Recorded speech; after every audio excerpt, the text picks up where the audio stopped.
हरियाणा विधानसभा चुनाव 2024 का परिणाम सामने आ चुका है और हरियाणा में बीजेपी ने एक बार फिर से यहां पर जीत हासिल कर ली है और इसी के साथ बीजेपी ने हैट्रिक लगा दी है।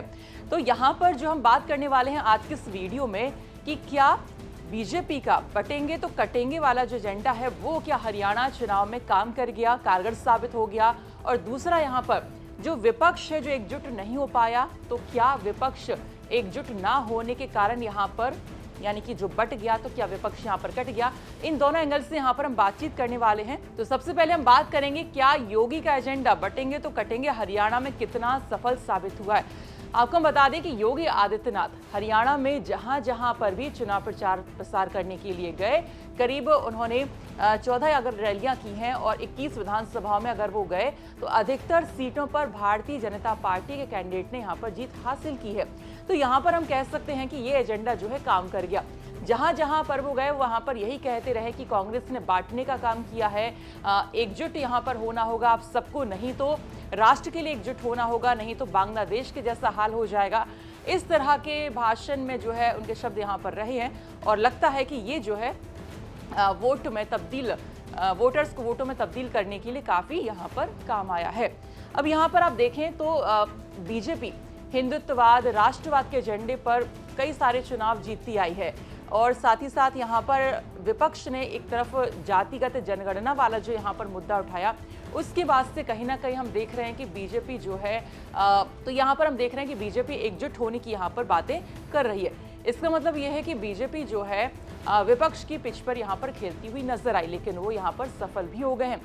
दूसरा जो यहाँ पर हम बात कर रहे थे कि जो विपक्ष है वो एकजुट नहीं हो पाया हरियाणा के अंदर, तो उसका खामियाजा यहाँ पर भुगतना पड़ा। अगर कांग्रेस, आम आदमी पार्टी और यहाँ पर सपा अगर एकजुट होते तो परिणाम कुछ यहाँ पर अलग हो सकते थे। हरियाणा में जब सपा ने कांग्रेस से सिर्फ 5 सीटों की यहाँ पर मांग की थी तो यहाँ पर कांग्रेस ने सपा को तवज्जो नहीं दी है और उसी का परिणाम ये है कि हरियाणा विधानसभा चुनाव का जो परिणाम आया तो उसके अगले ही दिन समाजवादी पार्टी ने 10 जो सीटों पर उपचुनाव होना है उनमें से 6 सीटों के लिए उम्मीदवारों का ऐलान कर दिया। यानी कि अब कांग्रेस जो है प्रेशर पॉलिटिक्स यहाँ पर नहीं कर पाएगी और महज यहाँ पर 4 सीटें छोड़ी हैं।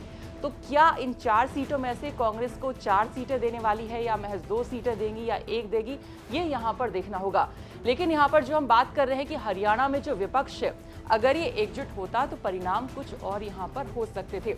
आम आदमी पार्टी ने भी एक बड़ा खेल यहाँ पर बिगाड़ा। जहाँ जहाँ पर आम आदमी पार्टी ने लड़ा तो वहाँ पर कह सकते हैं कि बीजेपी और कांग्रेस के जो कैंडिडेट थे उनमें जीत का अंतर बहुत ही कम था। तो यानी कि भारतीय जनता पार्टी के लिए आम आदमी पार्टी का लड़ना तो अच्छा साबित हुआ, लेकिन फायदेमंद हुआ, लेकिन कांग्रेस के लिए कहीं ना कहीं ये सरदर्द ही रहा।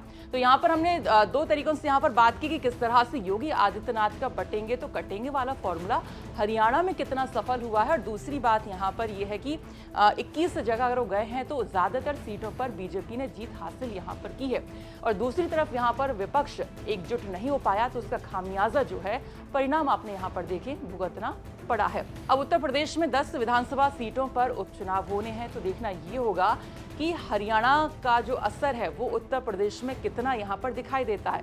और हालांकि यहाँ पर दिखना अभी शुरू हो गया, जैसा हमने यहाँ पर बताया कि अखिलेश यादव ने जो है यानी कि सपा ने जो है 6 कैंडिडेट की लिस्ट यहाँ पर जारी कर दी है, पहली सूची यहाँ पर निकाल दी है।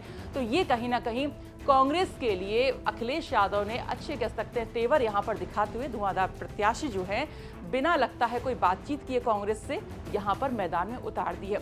अब इस सब के बाद उत्तर प्रदेश में क्या होता है, कांग्रेस का क्या रुख रहता है, ये सब यहाँ पर देखना होगा और योगी आदित्यनाथ का बटेंगे तो कटेंगे वाला फॉर्मूला क्या यूपी में भी इतना ही सफल होगा, ये भी देखना होगा।